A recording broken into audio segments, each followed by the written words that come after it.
This is Excel for Beginners, a complete course. As you watch this video and follow along, I promise you this will provide you with everything you need to learn Excel. Regardless of the version of Excel that you're using, this video is what you need. The course makes learning Excel easy. So let's get started. As we open Excel, typically we are going to be presented with options to start a new workbook or to use one of the templates already as part of the Excel application. As a beginner with Excel, we are going to select blank workbook. At first glance, you'll notice that there are similarities to Microsoft Word and PowerPoint or other Office applications where you have these different tabs on the top, and below each tab, there are these different groupings of icons and functions related to that particular tab. So if we wanted to go here under formulas, we have all these groupings of formulas related to that particular tab. The one thing that is different here is that you have these columns and rows and these boxes. Now, these are the cells where the calculations and the values for those calculations are going to be stored. So you have these columns that start with the letters A and so on, and then you have these rows that can go up to 1,000,000 rows per sheet. At the intersection of the columns and the rows, this is referred to as B6. So we start with a column and then the row, and wherever they meet, that is the reference for that cell. So that's how you'd reference those cells as part of the formulas that we'll get to in a moment. So as you can see here, you can store text as part of these cells. In our case, the text that kind of exceeds the actual cell, so we can move this farther to the right by holding the mouse between columns A and B and then dragging it to the right. Another trick is to actually double click and it will resize the column to the maximum width of the contents of that cell. In these cells, we can also store values. So those values can be any of these here. They can be numbers, currency, date information, time, percentages, fractions, text, and so on. So typically you'd store values, for example, the currency. Now those values, you can format them by selecting here the particular values and then click on the drop down and select currency, or you can use this icon to apply the currency format. Further down, those cells, they can contain formulas. And the formulas, you can use the Formulas tab here and selecting Insert Function. If we click here on All, notice that there are going to be hundreds of those functions. Part of this tutorial, we're going to get you started with learning Excel and how to understand how it works. And then you should be able to also utilize a lot of those other functions for your business environment. So actually the tutorial is going to prepare you for 90+% of what you do in a workplace environment. You can insert those functions from here, sum, and it tells us what it does. So it adds the numbers in a range. We can also get help on how to use this function, and you can do this for any of those types of functions that you see here.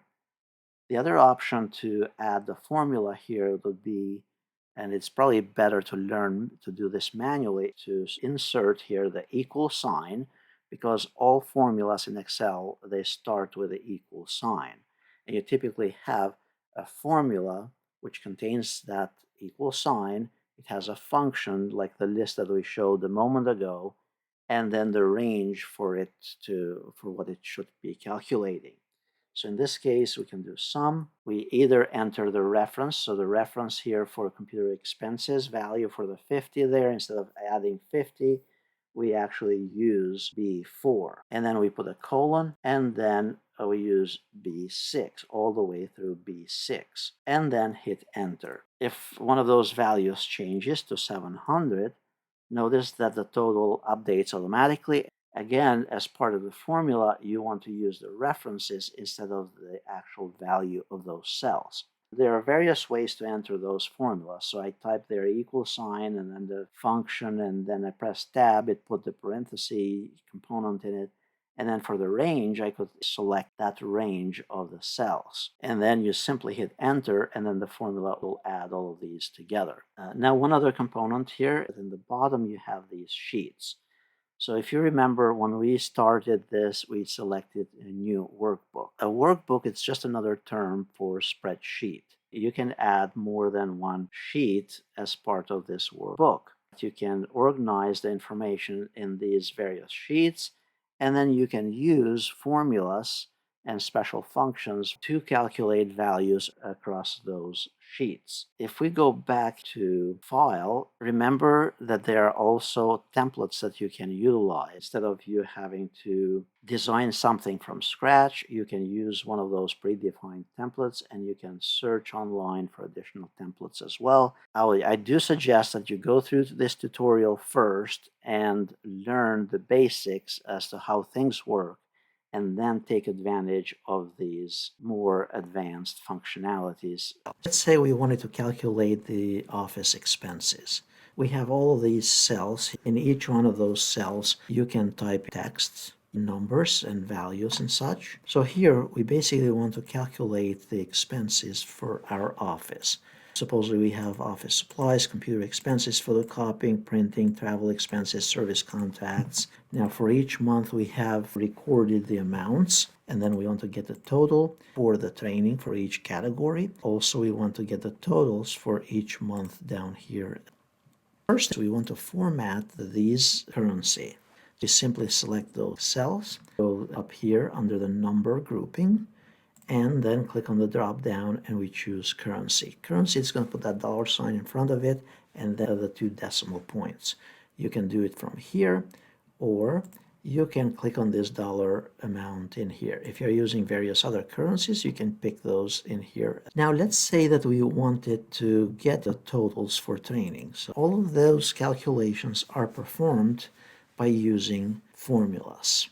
To perform any calculations in Excel, start with an equal sign followed by some kind of function. Now the function itself can be any of those in here. So if we click on the formulas, click on function, the functions can be financial functions, any of those that you see right here, logical functions, lookup and reference, math and trigonometry. So if we wanted to look at the whole list of them, here under all, notice that there are hundreds of functions that you can utilize. Now, for the purpose of this tutorial, we are just going to learn about some of those functions so that you get the concepts, and then once you know how this stuff works, then you can go and explore this even furthermore on your own. So for example, I clicked here under formulas and I chose insert function in case you wanted to find what sum does. Typing in there, click go here. Notice it says it adds numbers in a range of cells. So if we go back here to get the sum of those numbers, like I mentioned earlier, you need to start with the equal sign, the word sum, and then you can open parentheses, reference the actual starting point, which would be B6. Notice you have column B, and then the row is number 6. So you type in there B6. This is the manual way that we are learning to do this. And then colon, this means anything from that starting point to, let's say, D, to where it says here for March training, which would be D6. And then close parentheses and hit enter. So that's one way to do this. So notice now the calculation, it's 700. If January's training expenses were 250, notice the total will change automatically. So that's one way to enter the formula in here. Let's do this another manual way here. So here we say sum, and you can press tab and it will put the capital letters and also the parenthesis thing. Then you can either tap in here, the starting point, so notice it's 300, and it puts B7 automatically, so you don't have to gauge it where it goes horizontally and vertically, where they meet. And also you can put there colon and then the end point, or you can simply select the cells that you want to add up, and notice it will put the colon in there automatically, and then all you have to do is you hit enter. In most cases in business, and most individuals also use this function here, the automatic calculation. So let's suppose that I didn't have either one of those and I want a calculation in here. Notice that under the Home tab and then under Auto Sum, it automatically will add up a bunch of cells and the values in them. You click on it, and the computer is going to select those items automatically. You hit enter here, and it gives you the calculation. Now, what about if I wanted to do the calculation over here? Notice it's going to try to do this selection as well. Now, of course, you could adjust that selection before hitting enter, and that's another way of doing it. Now, I showed you the manual way before because that's going to be more accurate, and it also gives and reinforces the concept as to how this works. So now, if we wanted to get the totals for January here, we could do it either way. We could either use the automatic calculation here on the top right on the Home tab, or we could do it the manual way and select the range and then hit enter. Next here, how can we populate the same formulas here that we entered in this cell for these other ones without having to do it manually for each one of them? Instead of us spending time to enter the formulas here in each cell, we can simply replicate what's entered in this cell, which, by the way, here's what's entered in that cell behind the scenes. This is the formula bar here on the top. Now, to replicate it, notice there is a little dot here on the bottom right. All you have to do is you hold the mouse on that dot on the bottom right and then drag far down you want to go. And notice the computer is going to calculate everything for the subsequent rows. Whenever you do this, try to double check the work. And the way you do that is that you click on any of these calculations, then you come here under the formula bar and then see what's being calculated. So it's getting us a sum of B12 all the way through D12, which is B12, it's the 13 here, and then all the way to D12. So spot check that work before you submit something that you'll later regret that it was not calculated correctly. If we wanted to do the calculation for the totals for each month, you can do it the same way. So you can go to the bottom here, this dot, and then drag the mouse to the right. This works vertically top down and horizontally from left going to the right. Notice here, we got a bunch of these number signs in here, and this is a very common thing. That means that the column here is not wide enough, and all you have to do is either drag this to the right a little bit manually, like that, or by double-clicking between the columns here, C and D, it's going to adjust it exactly to the widest value in any of the cells. And we do that for the next one as well. The autofill feature works for anything sequential. It can also work for days of the week or a specific sequence of numbers that you have. So for example, if we have here Monday, and then we want to replicate the other days of the week, you can simply drag this down and you have all the other days of the week. If you wanted to do it for months of the year, just type the name of the month, drag it down, and it will replicate the months and keep on going. It can also work for sequences of numbers. Now you can drag this down by selecting those two values, and notice it'll do 5, 10, 15, 20, and so on. Let's say we wanted to learn about formatting. You can select any of those cells, and then notice you have these styles. It's very similar to formatting styles in Microsoft Word. We can either click on the drop down and pick any of those designs, and notice it's giving us that's called a live preview. So you can do this for all the cells in here. The other thing that you can do is you can simply select the whole table and you can choose format as a table, and then you can pick one of those designs and click OK. The other thing to keep in mind is conditional formatting.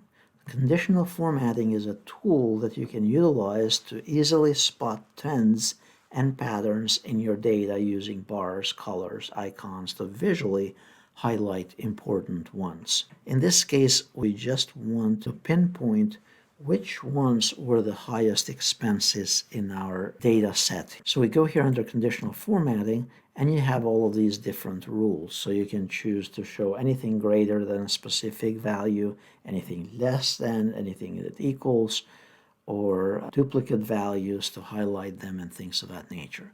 Also do top 10 and the bottom 10%. So if you wanted to identify the top 10 items, top 10 sales and such, all you have to do is you just pick any of those. You can do data bars, so basically it'll give you a little chart similar to that. Or you can do color coded, and you can create your own rule as well and your own criterias.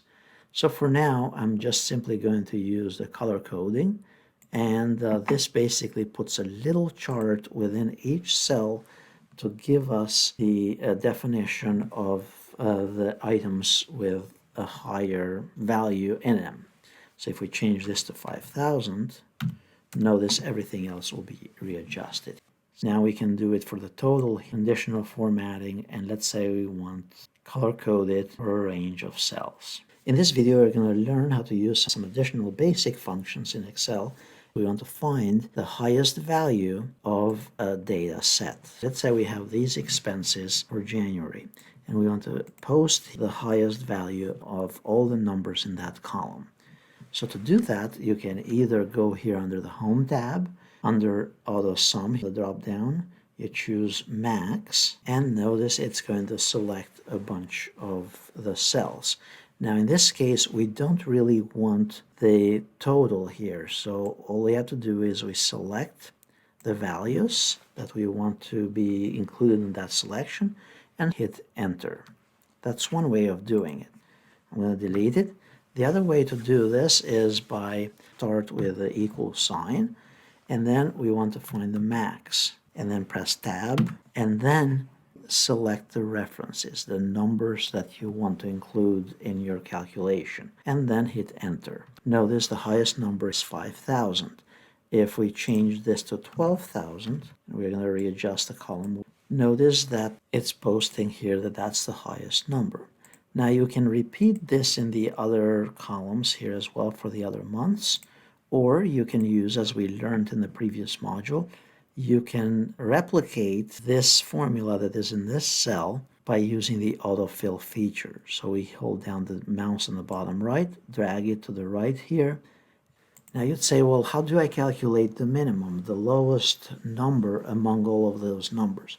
You can either go under the Home tab here and then choose this Common Functions minimum, or you can type equal sign, MIN. So formula start always with the equal sign, then there's the function, in this case is the minimum, tab, and then put in the range. So there are 3 components to each formula. Hit Enter.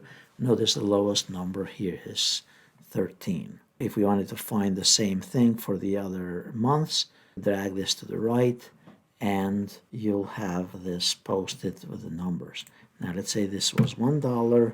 Notice that has been updated here in the bottom. Again, try to get the concept of how this works.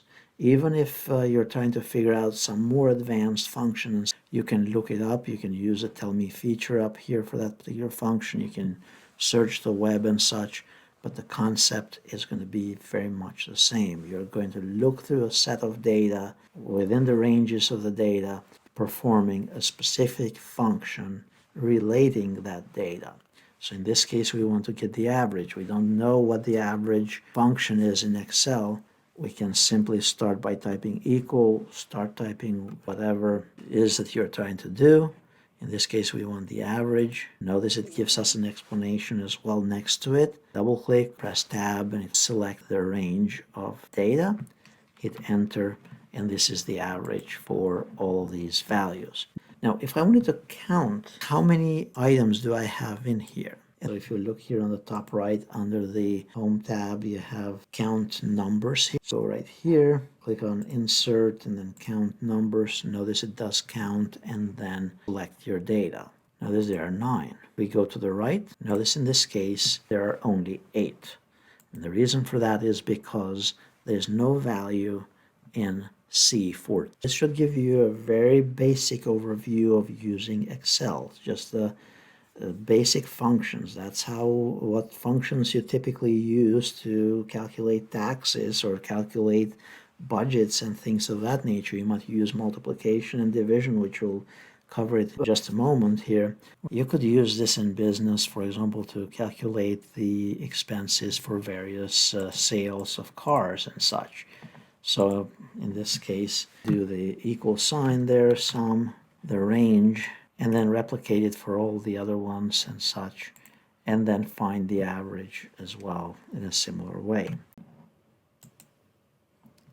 In this session, we are going to perform conditional functions using Excel. This would come in handy in financial or budget calculations.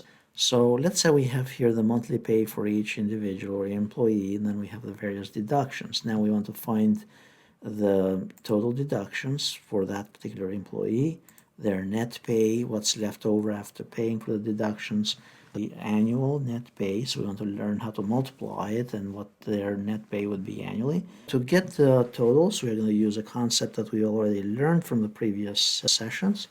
We're simply going to get the sum of those two values, deduction 1 and deduction 2. So we do that by using equal sign, sum, press tab to autofill that part of it there, and then those two references, so C6 all the way through D6. Then hit enter. Now we can replicate that by using the autofill feature that we learned earlier. Next, we want to calculate the net pay. So the net pay would be the gross pay minus the deductions. That would give us the net pay.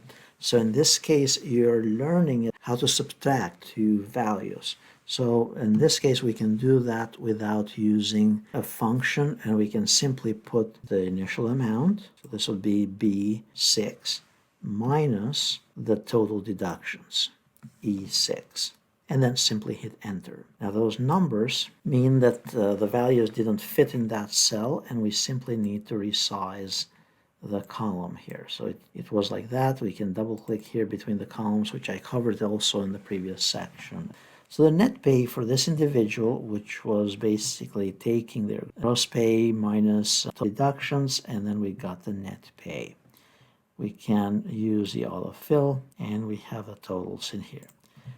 You could do it by having that 12-month value as part of the formula. So to do it as part of the formula, you simply enter the equal sign, then you take the net pay, just click on it, F6, times, which is the asterisk, and then 12. Hit enter.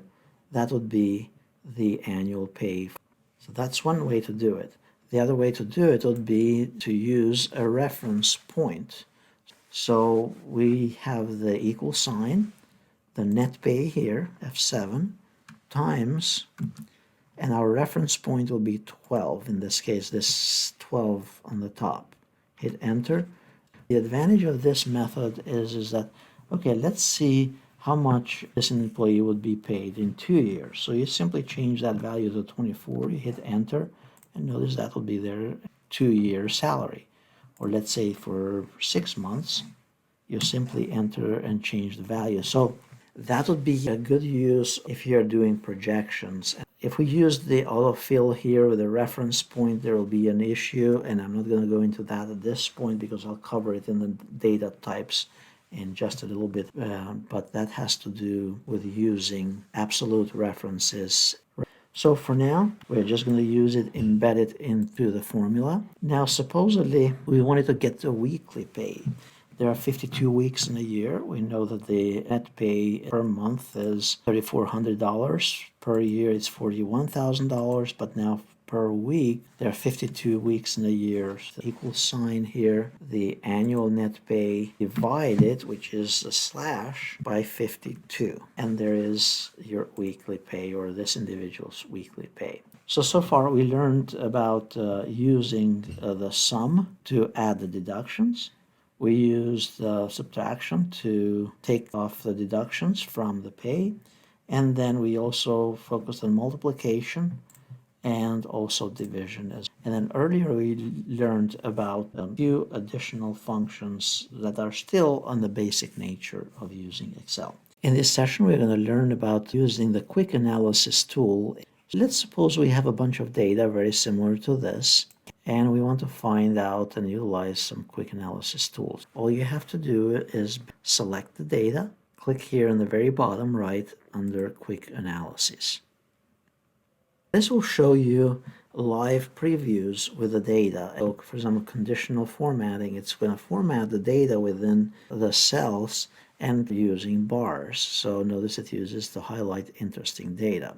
You can do it color-coded or icons, whether the values went up or down and such, or greater than a certain amount, or specific text. You can create charts based on this data. Cluster chart, so it would look like this. Also, you have the tab here for the totals. Basically, the system is going to add another row. It's going to give you the sum or the average or the count of them or the percent total or the running total here and sums as well. Notice it added another column on the right-hand side. You can also create additional tables. For example, if you want to create a quick pivot table from here, and then spark lines. These are some types of charts to display the data. So suppose we wanted the data charts. There it is. We just simply select it and then apply the values.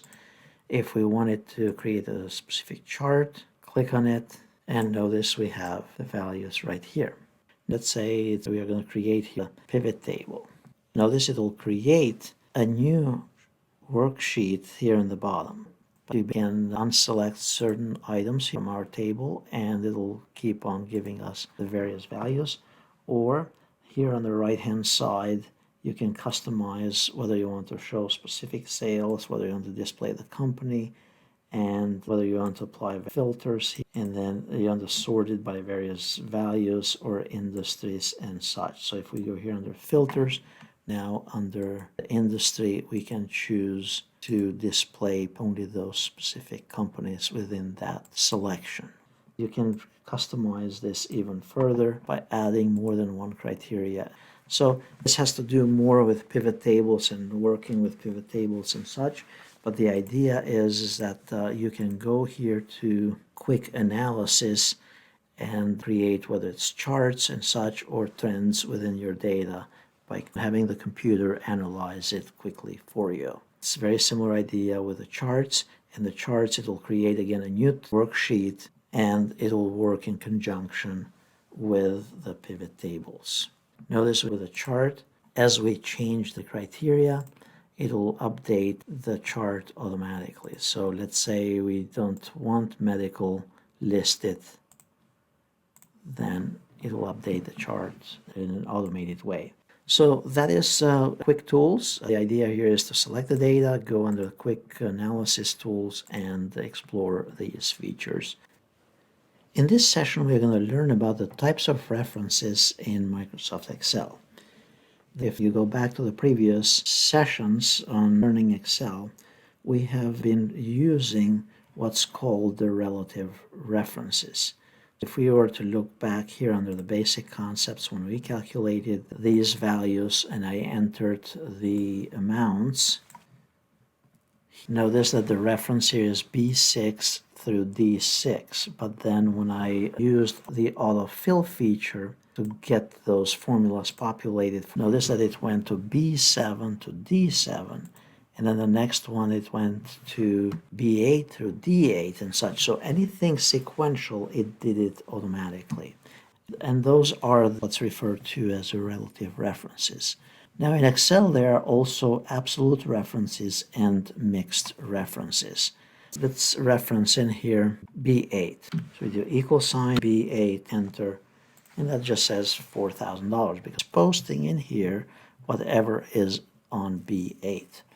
Now, that currently is a relative reference. If I go down, notice it replicates what's here on the left-hand side. It went from B8, so it started with B9 and such. If I were to change this to an absolute reference, which is by pressing the F4 key on the keyboard, notice it puts these dollar signs. It's locking it to this specific cell, to both the B column and it's locking it also on the 8th row. Now, if I have that as an absolute reference here and drag this down, notice it will always give me what's on B8. Basically, it will keep staying at 4,000. And that's because we are using absolute references. There are also what's called mixed references. So mixed references are those that have only one $sign. So we are locking it either by the column or we are locking it by the row.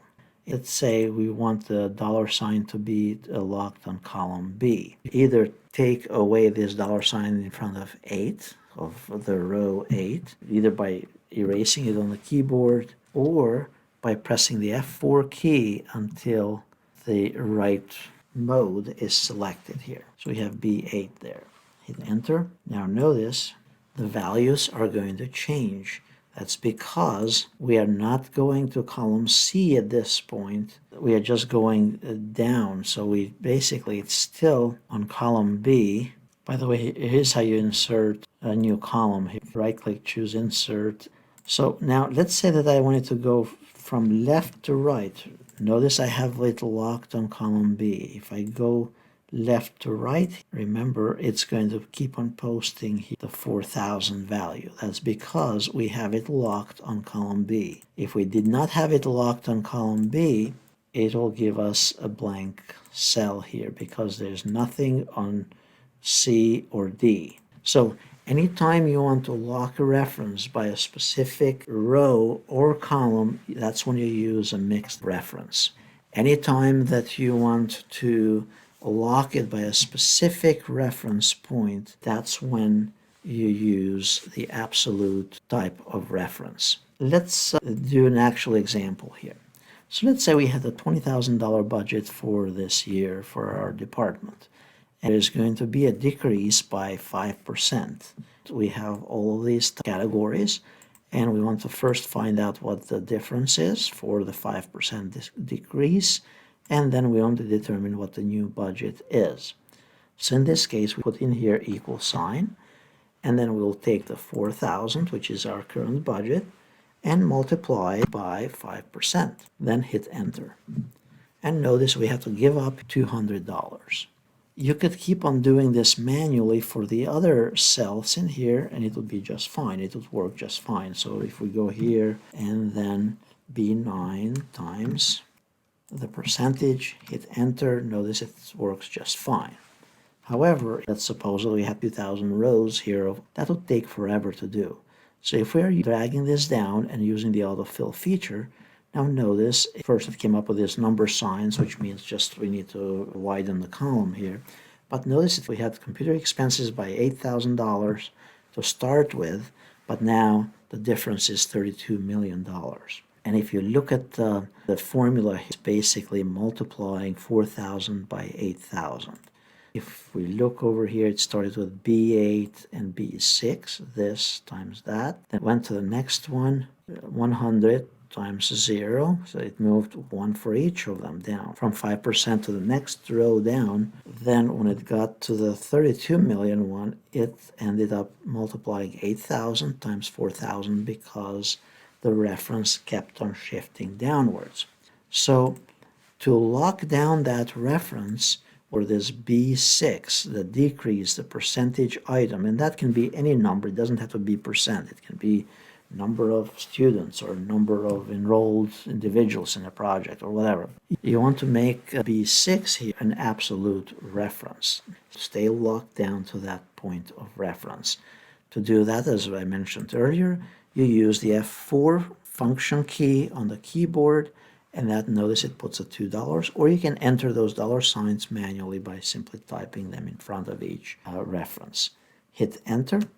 Now notice it's still going to be a $200 difference, but when we drag this thing down, it's going to give us the proper calculations because each one of them, it's locked. Of course, you can do additional calculations here. You could say, okay, give me the totals here. Okay, and you can format that here on the right-hand side if necessary and such. Of course, those are things that you're going to explore on your own. And then find the totals. Press tab there. After I typed sum and then hit enter, notice we have to give up $1,000. Let's say that you're the manager and you say, what about if we decrease the budget expenditures by 6%? How much will we save? So you just type 6 in here, hit enter, notice you'd be saving $1,200. The idea here is that by using absolute references, you can use it to make projections. The new budget, you can calculate that very easily by simply equal sign the original amount minus the difference, hit enter, and those would be your new numbers. In this session, I'm going to demonstrate how to filter and sort data. The process, by the way, is the same for other versions of Excel. We have this data and we want to sort it, let's say, either by date, or we want to sort it by product or the region or the sales rep. So to do that, you go to the field that you want to start sorting by, go here under sort, and then choose the option that you'd prefer. It's by date here, or I can go here under sort by product, alphabetically, A through Z. Notice that you can also right-click on this and choose sort. Let's say I wanted to sort by the region. Right-click on it and choose sort, and then you can sort by clicking on the specific field that you want to sort by, and then either right-click or go up here on the top right-hand side. So let's say we had this initially sorted by product, A through Z, and then we want to do multiple level sorting. So right-click, choose sort, and then choose custom sort. Now here we have product first, so we could change that to region or whatever you want. And then the cell values, we want to do them A through Z or whatever that you want. That's one level, so we're starting with the product. Now let's say we want to add another level. We want the regions to be sorted next. So we go here, then sort it by the region, and then sort it in ascending order, A through Z. Click OK. Now notice that we have all the Eastern region products, and then we have the Midwest region. Then it moves to the next product, Quad. We have the Eastern, then we have West and such. If you go here under sort, custom sort, you can add here third column, for example, the sales reps. Add a level, choose sales rep next, and then let's say you want A through Z. Click OK. So you have the product, that specific product, then it's by region, and then the next one is by sales rep alphabetically. And you can do sales and any type of customization that you want for the sorting. Next, let's learn about filtering data. Filtering is going to display only what we have chosen to see.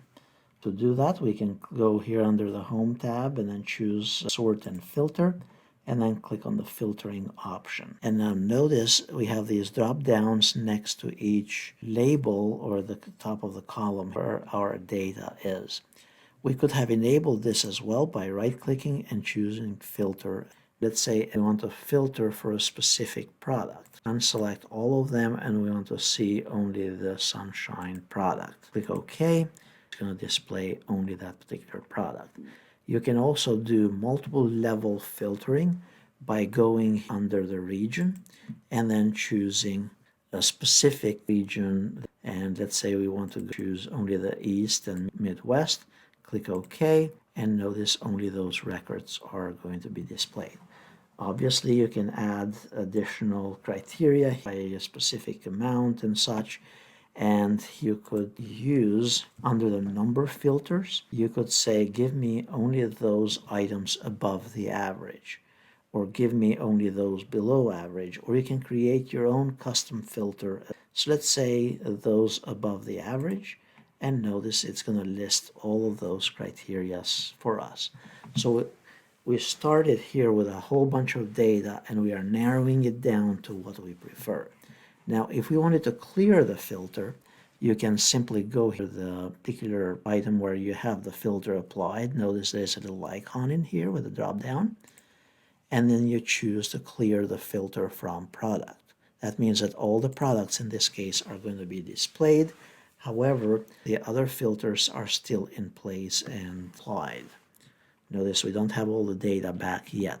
You can go ahead and clear the filter for all the other ones as well. One of the nice things is also if you right click or if you choose the drop down here, whichever you want, under the number filters option, you can create a custom filter.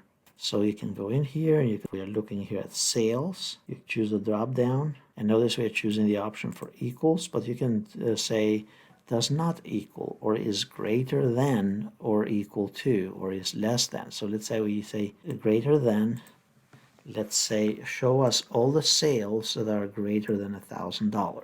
And then you can have another criteria if you prefer, and then click OK. So that means for the sales field, we're able to apply a specific criteria. Now, of course, you can go into any of those. Let's say for the sales rep, you can create another text filter that, so the name begins with G, the name of the salesman. Click OK. Notice it's listing only those sales personnel G. So it's fairly easy for both the data filtering and also the data sorting. In this next session, we're going to learn how to create charts in Excel. We have here a variety of data options in our worksheet, and we want to create charts for them. So the concept of creating charts is pretty simple. Basically, the way it works is that you select the data, and then you click on charts. Now, the option to create the chart, you can either use this option right here in the bottom under charts, the quick analysis tool that we saw from earlier, or the other option that serves as a better concept is by going here under the Insert tab and then choosing Recommended Charts. Notice there are all kinds of other charts here as well, such as column charts, hierarchy, pie charts, and so on. The idea is to use the right chart for the right type of data representation. Sometimes it's very easy to skew the data by representing it the wrong type of chart.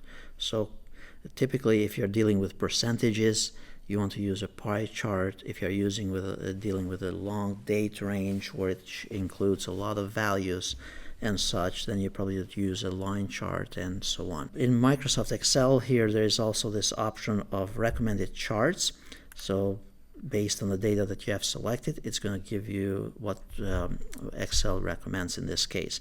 So notice here I selected part of the column here in the first row as well, and I click OK, and that's the chart for just this set of data, just toys, boomerangs, and this in-store sales. If I want to tweak that chart even further, all I have to do is go and pick some other different designs from here on the top. I could also go and pick and change the colors to use a different color scheme. And you can also change the layout if you prefer a different layout. Notice how it's putting the numbers in various areas here through the live preview. And you could add different elements as well. Notice the contextual tools here on the top as well. Under the format, you could tweak the formatting, change additional properties for this chart, and also additional options to the right of this chart. Those are some of just the basic concepts on how you create the chart, how you kind of tinker with it. Now, the next thing that I'll try to show you here is that in some cases, you might have in-store sales, website sales, and you have 3 sets of data. So how do you apply that in a chart? Well, it's the same concept. You select the range of data here, and you go under Insert, and then Recommended Charts as well. And then pick the recommended type of chart that might come in handy for you. You click OK, and here is the grouped chart for this set of data. Now, of course, you can drag this and move it elsewhere in your worksheet where you're working with and customize it even further. The other type of chart that you could create here's another example of sales, for example, across multiple years. So in this case, you want to select the data, and then you go under Insert, and then Recommended Charts again. And notice the first recommended chart that Microsoft recommends here is a line chart, because you're dealing with multiple years. You want to see the pattern within those years. So pick the one that you prefer, and notice you have the chart right there.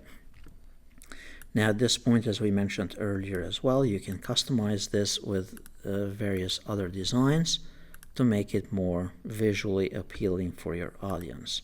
Notice you can also switch the rows of the columns, and you can change the data selection as well, including the changing the type of chart.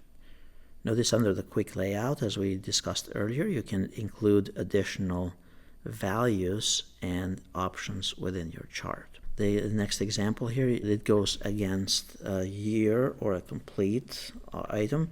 So now we can select this set of data and then go under Insert, choose Recommended Charts, and then at this point, the first option that Microsoft is giving us is the column chart. Because notice if you chose the pie chart here, it will probably not work quite as well because everything is pretty much very closely together. So click on it, and there is the column chart for this specific year. The next option is multiple tests. This is very similar to what we used earlier in this one. And this type of chart, you can simply select it, the data, and then again insert the type of chart. Notice it's a column chart. In some cases you might want a line chart so that you can see the interactions or interfacing of them accordingly. Now in the cases where you want to skip a specific area of data in your chart, what you can do, and this is kind of a neat little trick here, is basically, let's say I want to create a chart only for test 1 and test 3, and notice you have test 2 in the middle. What you can do is you hold down the control key while selecting the data range, and then at this point you go in under Insert and then insert some kind of chart that you may prefer here. So let's say it's a line chart and I want to compare how 1 and 3 is doing, and that generates only the tests 1 and 3, in this case skipping test number 2.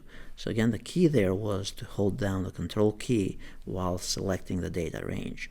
So that's charts in a nutshell. Feel free to tinker with them. Of course, they can customize them even further and utilize them even more effectively. In this session, I'm going to demonstrate very briefly how to utilize a couple of the new types of charts. These charts are utilized to visualize hierarchical levels of data with ease here. So we have this data, and what you need to do is you go under Insert, and then you go to these new types of charts. For example, the hierarchy chart is to compare parts to a whole, or when several columns or categories hierarchy, or when several columns or categories form a hierarchy here. So we have, for example, the major company here, then you have the sub-companies, and then the subdivisions as well. So what you do here is you click on it, and notice you click on the tree map, and the tree map, as you can see the description right there, it highlights the specific companies and sub areas to them. It gives us a visual representation based on the data. And notice at this point we can customize this however we want as well in new ways, all automatically. So that was one of the types of charts. The other one is if we go back here to the chart type, or we go back to Insert Chart again. The other one is the sunburst, which compares values across hierarchy levels, shows proportions within the levels as rings. So this is another pretty cool one as well. Additionally, there are a couple of new charts for financial analysis that you can utilize to visualize the profits and losses across financial data.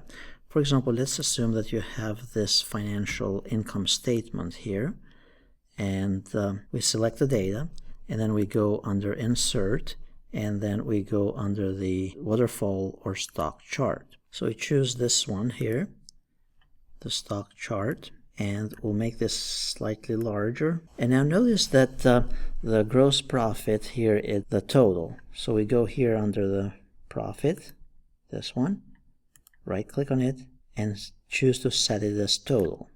What that will do is it'll bring it down to the bottom of the chart.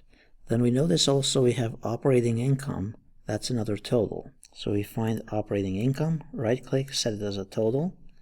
And then the net income, it's another total as well. Right click, set it as total.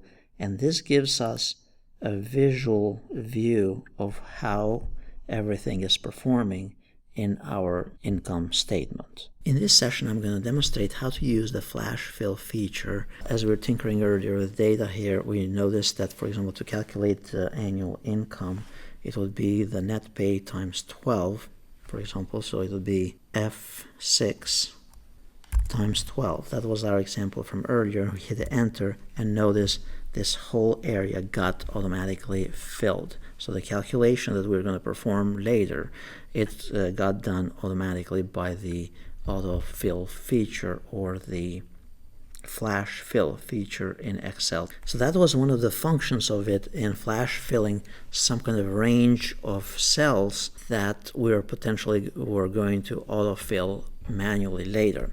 Now in this case here, we have the email address of a bunch of individuals, and we don't have their first and last name. Let's say we need that for building a spreadsheet of sorts. So we want to separate those. So in this case, what you can do is you can start typing here, for example, the first name. So we want to do Nancy, and then the next one we type Andrew. Now notice as we are typing Andrew here, it's flash filling. Notice it's matching the rest of the rows. So it's determining what we are doing here in this cell and looking at other subsequent cells and whether it could save us time. And now if we are happy with it, we simply hit enter, and notice it's all complete. Now the next one here we put, we say last name. And then we want to do as well the same thing. So we put free. And notice I just started typing the next last name here from this area, and I hit enter, and notice it filled it out automatically. So it's pretty cool, pretty powerful. Now we have two separate columns here that we could use for a mail merge or for other functionality, and that's the flash fill feature. In this session, I'm going to demonstrate how we can utilize formulas to get values or calculations from another worksheet within a spreadsheet. So basically, we want to calculate, for example, the training expenses, get the totals from another worksheet here, for example, under January. We want to get this total and present it and post it on the main worksheet. So we are creating a summary worksheet from values and references from other worksheets. So here's how it works. So you basically have the summary worksheet here. You have the training for January, March, April, and all that type of thing. And also we have these worksheets for each month, for example, January expenses. And you're keeping track of all of these expenses throughout the month in here. Then you also have the one for other months. So the way it works is that typically, let me first illustrate this in a different way. In H6, let's say, we have a value of 55. Now, under here, let's say, anywhere else here on the right-hand side, I want to post this value via formula somewhere else. Now, take note of the steps that I'm performing here. It's very easy. To post this value, other than typing 55 in there, I'll need to do the equal sign and then the reference. So equal sign, I go and click on the reference, and then the third step is I hit enter. Again, equal sign, click on the reference, hit enter. Now, here it works the same way. We have the training expenses, and those expenses are under this other worksheet for January called January. I go here, I put the equal sign where I want my formula posted. That's step number one. I go to wherever the value is. For example, this would be for training. This is the total. I click on it. And then the third step is hit enter. I can repeat this process also for office supplies. Again, equal sign. Go to wherever the worksheet is. Choose office supplies here, hit enter. It's just as easy as that, and you can repeat that process. Now what happens is that if I went here and on my office supplies, let's say they spent more than that, and now it came to $7.99 instead of $5.99, if I go back to my summary worksheet, notice that those totals are automatically updated. And that's the beauty of using this functionality. You can do this also another way by using what's called named references. So the way that works is that, for example, here under computer expenses, this total here, I want to name it. I want to give it a name so I can reference it in the future in other locations. And this comes in handy for large worksheets where you could say 2016 budget total. You could name that total and then you can call it from anywhere else in the worksheet. So here we could say January computer expenses. So what you can do is you go here to where you have the formula or the total and the existing formula within that worksheet for January, and then you go under formulas here and you choose define name. You're just giving it a name. So you're saying this location with this formula, I'm going to call it something. So I click on name and then call it January expenses. And notice what it's doing is it's referencing this specific worksheet, a specific cell, and notice it's also using an absolute reference. So I click OK. So we name it something meaningful here. It has to start with a lowercase and it can't have special characters and any of that type of stuff. And then we click OK. Now notice here in the top left, it's actually now for this reference, it's not going to be D7, even though you can reference it by whatever D33 here, but it's actually giving it a name. Now if we go here to cross-sheet calculations and we want to post the computer expenses, we could even do it simpler than we did it for these other two options by using the name reference. So now at this point we are ready to use the named reference that we saved from earlier. Let's assume we want to go here and call the January expenses, and what we can do is we can simply go under the formulas area and then we choose use in a formula and then call the January expenses from here and then just hit enter. The other option we could have done was we could have hit the equal sign and then just start typing, and notice it will pop up as January expenses. Double click on it, hit enter, and it will pull the value that you had from here. Now if we changed one of those, as this total changes, notice that the total here will change as well. So this is a great way to call references across the worksheet or other worksheets within your workbook or spreadsheet and populate that data for a summary or for various calculations within your spreadsheet. And that was using the two methods, one of them manually by pulling the values. The other one was by defining a name for those references. In this session, I'm going to demonstrate how to calculate percentages in Excel, and I'll have a couple of scenarios here. So the first calculation will be calculating the percentage where a part is calculated against a total amount. For example, in the case of student 1 scored 87, and there were possible of 100 points. Now what is the percentage there? The other one would be the example of a return on investment. For example, you invested a certain amount of money in the stock market or whatever, and at the end of the year you got a certain amount. Now how many percent did you gain or lose there? And then the third part would be to calculate the percentage of sales increasing or decreased sales and calculate the percentage, for example, on the discount or on an increase toward a whole. So let's go with the first example first here. So we have, for example, student 1 here. They scored 87% or 87 points, and the total number of points is going to be against 100. So in this case, we want to represent what was the percentage that they got in this. Of course, we could do this without using an Excel formula, but it's on purpose in this case. So we do equal here, and the way you do that is by the first number. In this case, I'm going to do it manually here, B7 divided by the possible points. So in this case, it will be C7. And then all you do is you hit enter. Now, one thing to remember as well here is that when you're doing the calculation, you need to also format this into a percentage value. This I had done it earlier, so that's how you do it. Basically, just click on the percent item formatting, select the range, and then choose the percent formatting, or under here, percentage. So that's the first example. So that came to 87%. So this student scored 87%. Now, this is a little bit more complex. We want to calculate the return on investment percentage. So let's suppose that in the beginning of the year, we invested $1,000.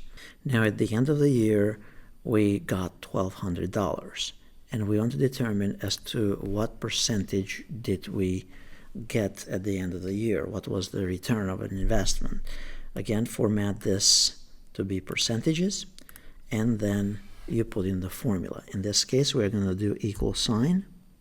Basically, the way we calculate this, if you remember your math and such, we do the end of the year minus the beginning of the year divided by what we invested initially at the beginning of the year. And we have to put that in parentheses. So basically it would be C16 minus B16, or you can click on those as well if you wanted to, divided by the initial investment, which would be B16. And then we hit enter. Notice the return of investment on the first one was 20%. And then if we wanted to calculate the next one, you could do it manually, or you can do it using the autofill, or you can just let Excel do it for you like it did a moment ago. So another way to do this would be open parentheses, initial end of the year investment minus initial investment, and notice it's taking those labels from here, from my table here. That's why I did it manually at the first example. Then divide it by the initial investment. Hit enter, it's 25%. And you could repeat this.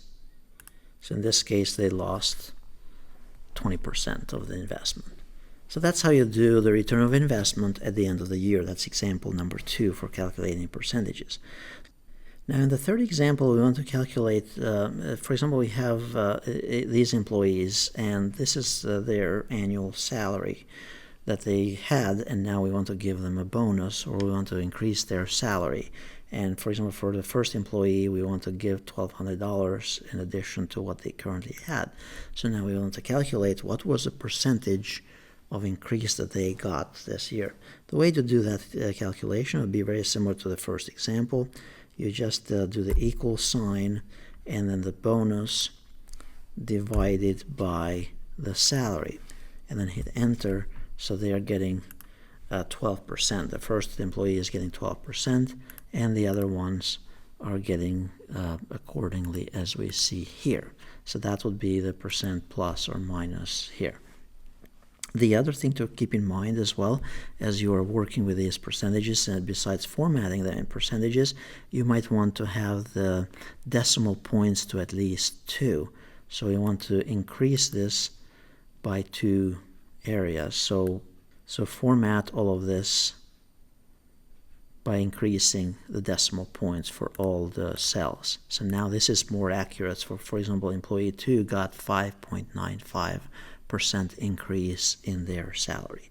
If you had to figure out as well, for example, you are increasing the salary of employees by 15% or 12% or whatever, here's how you can do it as well. So basically, so this would be increase.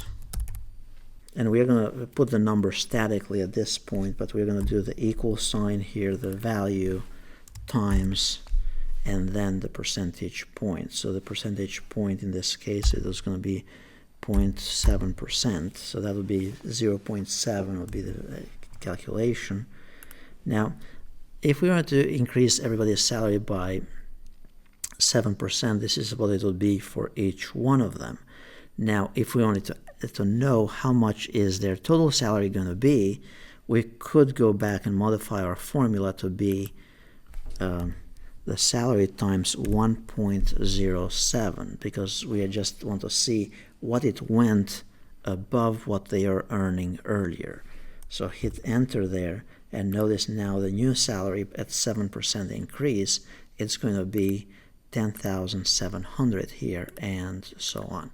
So the idea that I wanted to demonstrate here was how to calculate it by a specific percentage so that you can see just the increase, and this would be by adding the 1 in front of it. That would be what would be the new total for that employee, so that you can kind of save another column to add numbers and all that stuff, but you're doing it all in one cell for this calculation.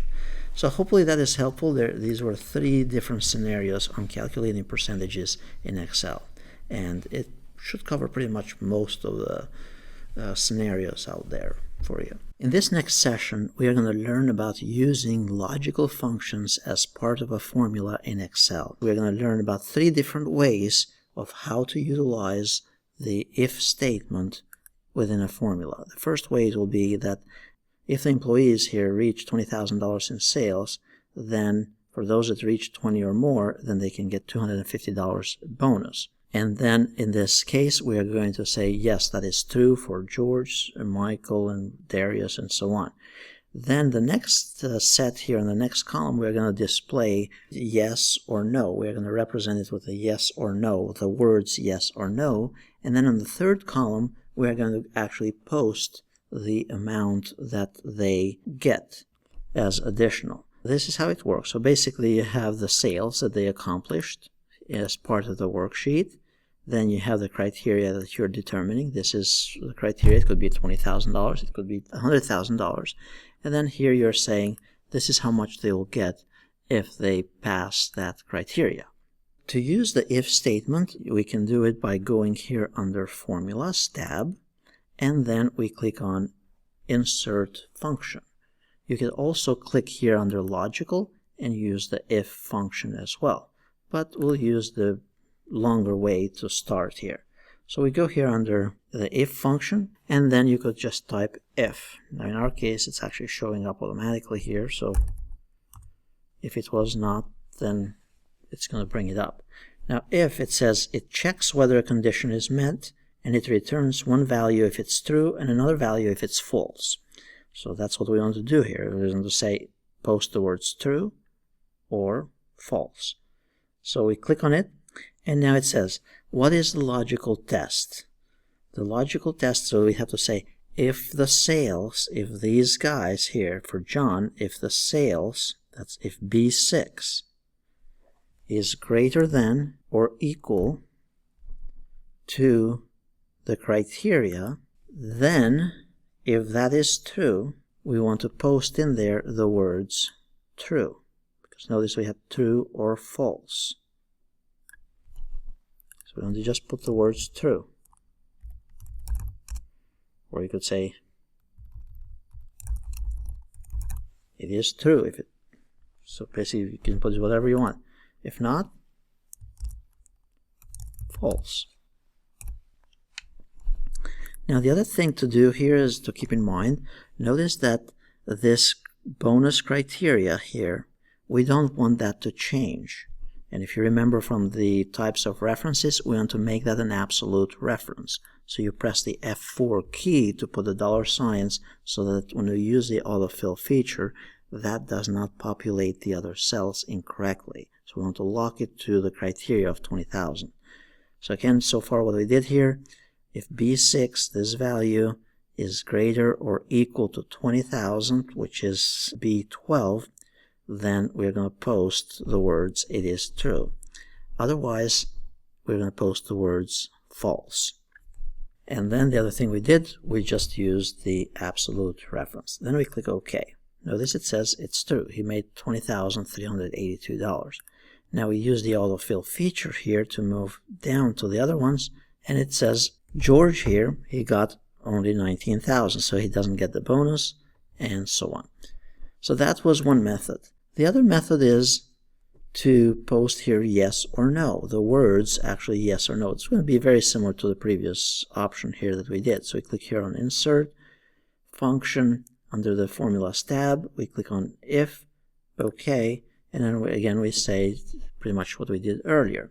We click on the reference here. If B6 is greater than equal to the criteria, 12, we make that an absolute reference by pressing F4. Then we put here yes. If it's false, no. And then click OK. Notice the first one they get a bonus. The other ones, they don't get a bonus. Now, on the third option here, on the third reference, we are going to post the actual amount, which would be this amount. So, and if they didn't get it, then we put a 0 in there. So, again, we go under the Formulas tab, click on Insert Function, and then the if function.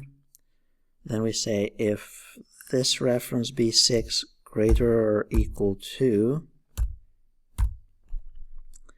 the criteria, make it an absolute value, then they get the bonus, which is B13.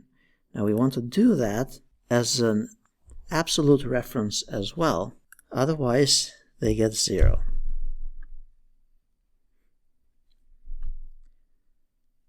And then we click OK, and notice the first one gets a $250 bonus, the other ones they get accordingly. And of course, if we are doing additional calculations here, you could have another column here to calculate the totals and for their income and such. In this session, I'm going to demonstrate how to utilize pivot tables in Excel. Pivot tables are a powerful feature of Excel. There are a couple requirements that you need to know before you start tinkering with them and finding that they don't work. The first thing is that the first row should contain the field names for the data that you're analyzing and working with. The second thing is that the records or individual transactions must be in rows, very similar to this, for example, the region and all that type of thing. Then the third option is that there should be no blank cells or rows within the data that you're evaluating. So you have to make sure that there is something in every one of them. And fourthly, the data must be surrounded by blank columns, meaning you have nothing in the immediate space to where your data is. So to utilize the pivot tables, what you do is basically select the data, and then of course you can use this quick analysis tool here if you needed to. And once you select all the data, you go under Insert, and then you go under Pivot Table. You could also choose recommended pivot tables. And then in this case, notice it's going to customize it by region, sum of costs of goods sold by region, or by sum of sales by specific individuals, or count by products, and so on. So you could kind of tinker with any of these options as well by using the recommended tables here. But in this case, what I'm going to do is I'm going to just click on the pivot table here, so you get the idea. And what it's going to do is it's going to create, this is the selection that we're going to use, and it's going to create a new worksheet for us to work with and massage and tinker with this data. Click OK here, and now at this point we could tinker with any of these options. So let's say we want to see by region, and notice it built the table here by, it put all the different regions. Then let's say we wanted to see by customers. So now notice we have the region here, Midwest, and now we have all the different customers or companies for each one of those. And then we want to see, let's say, the cost of goods sold. That will be the next one. And then sales as well. So now we can kind of get an idea here. So we have that data all kind of in a big mess. Now we can make more sense out of it by sorting it out and utilizing, let's say, the first one we said here we used the region. Then we wanted the company for each region, and then the sales within each region. Now, of course, you could sort this and do all kinds of other stuff. Now, by clicking on this drop down here, you can also choose to exclude certain areas and so on. So that was one type of pivot table there. If we click here again, we can go and change this. And let's say we don't want it by region anymore. Now we want it by sales rep. So sales rep, notice first we have here the companies, and if we want to change the order, we just drag it further up. The sales rep, to make the sales rep first. If you wanted to filter by a specific region, you can add the filter up here. So I can drag the region, for example, and make it as a filter, and then I can pick here whichever region I want. It will show me only that specific region, and I'm filtering it only for that specific region. And if I wanted to see only the sales by a specific salesperson, I can simply pick here the sales rep and then pick the additional fields that I want. So I can choose a product and see what product they sold and the totals and that type of thing. And then if I wanted a specific field to be sorted by or filtered by, I could even pick, add it to the rows here, and then choose to sort it at some point later to utilize that field for filtering. As you work with pivot tables, it's basically going to be a matter of what you want it to look like, what you're looking for in that pivot table, and how you want to sort and massage that table for the data that you want. Notice there's an option here as well for more tables, so you could click on yes to that. And basically in this case you can choose to analyze, for example, by industry or by company, and you can even choose to detect relationships if there were any, and things of that nature. Remember also that once you are in the pivot table already, you can choose here from the options for pivot tables. You can pick from one of those predefined ones as well. Maybe you want sales by region. Okay, there's a sales by region. Of course, you might want the sales rep. There is a sales rep as well that you just added. And you want to put also the customers then eventually. And now you have the sales by region, by salesperson, and the items that were sold. And then you can also add this product within each one of those. Notice as you're working with a pivot table, so let's say you have this type of table that you created here using the pivot options here on the right hand side.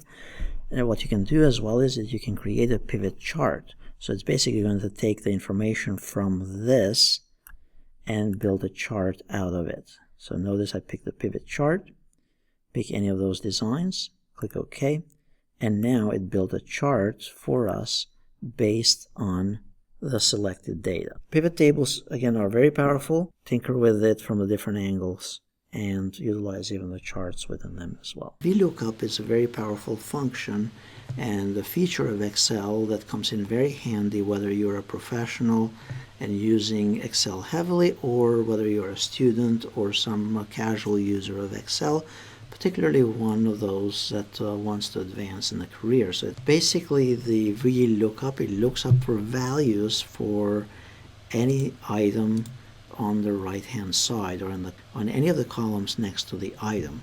For example, if we want to look up the price of apples, so that would be one way to utilize this. And it's also used commonly in large tables for getting data from one worksheet to another one in a custom way. So in this case, I'm going to explain it in a very simple way first, and then we'll move into the more complex usage of this tool. V, it stands for the vertical lookup of the data. So the columns here will be the vertical pieces. So let's say we want to look up the price of apples. So we type here apples, and then we just start with a formula. Now to enter the formula, I'll show you how to do this a couple ways. One of the ways is to go here under formulas, you go under insert function, and then you find the function here, VLOOKUP. You can type it up here, and then it should show up after you type it. Double click on it, and then it says, what value do you want to look up? So here we want to look up the apples. So you just click here on A4. So that's the value that we want to look up at this point. And then the next piece of data that we need to enter here will be the array, the table part of it. So we want to look up the data from the whole range here. Now, of course, we could have used also a named reference, which I'll try to cover in a moment, but for now, we're just picking the data. So we want the computer to look up the whole table with all the data. Typically, again, it would be much more data than here. Then it says, which column do you want to look up for apples? So in this case, we want to look up the price, which would be the fruit here, apples, it's the first column, and B here, the second column, and then C would be the third column. In our case, we want to look up column B, the price. So we put 2 here. Then the range lookup, if you want the exact data, you want to choose false. And in most of the cases, that's the most commonly used one, until you figure out true works, how the function or the option for true works. But for now, we are just going to pick false here and then click OK. Now notice it says apples, the price of apples is 5,000. Now also notice here the VLOOKUP formula, or we have the A4, it's the apples, we have the range here for the whole table, then we are choosing column 2. So if for some reason we wanted to display what the vendor is for apples, so you just put there number 3 to look it up on column number 3, then hit enter, and notice it's displaying us the data for the company in this case. Again, hopefully it makes sense here. The idea is a large spreadsheet and look up there are certain pieces of data that you need. The other way that you can do this is by using a drop-down. So this would be another easy example here. You could create a drop-down list here. So you could say fruit, and then to the right we're going to have a drop-down. Now to create a drop-down, we go here under data, and then we go under data validation, and then we click on data validation again, and then we choose a drop-down list. Now on the drop-down list, you can specify the source, and you can use the source of those types of fruit here. So if we click here on source and then go and select here the drop-down list, it's basically saying that I want all those items to be listed in my drop-down list at this stage. Then you click OK, and then at this point notice we have a drop-down list. So then next to it we want to specify, let's say, the price. Now we can look up the price of any of the fruits. Notice the fruits will be here in the drop-down by simply using the VLOOKUP function. You can use the lookup function by, like I showed it a moment ago, or you can do it by using the formula manually here. So you do equal sign and then start typing VLOOKUP. Once it comes up, press tab to move to the next part of it. The next component is, what do you want to look up, basically? So here we want to look up whatever we choose from our drop-down list, which is this field right here at this point, the F3. So if we chose apples, then we want to look up the price of apples. So we are using a drop-down in this case, and the drop-down, whatever value we picked from there, that's what it will be. Then we put a comma here, and then we pick the range of the data. So the range here would be looking up all the data that we want, looking it up in a specific table or in a specific part of the spreadsheet. So we just put in the range in there.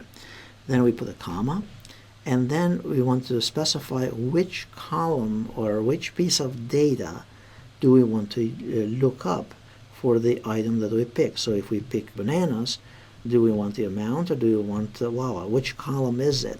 So here we put number 2, because that will be column number 2 for the amount. And then we put false, whether we want an exact match or approximate match. So exact match would be false, typing the word false. It kind of doesn't make sense how Excel is doing it, but that's how it is. Then you hit enter. Now notice right now it says, well, there is an error, there is nothing applicable. However, if you go here now to the drop-down list and you choose bananas, notice it gives us the price of bananas. Then if we choose a different product, let's say lemons, that's $4,000 or whatever. So this would come in very handy with looking up data by using a drop-down list. So this is one way that you can use VLOOKUPs in business. Now, you can also create here for the range, that if you see here that we did the range by using the C, A4, and C2 and such. you can give it a name. So we call it fruit data. Now, if we go and create here, for example, another VLOOKUP, because we can use it for multiple options, let's say we want also the vendor.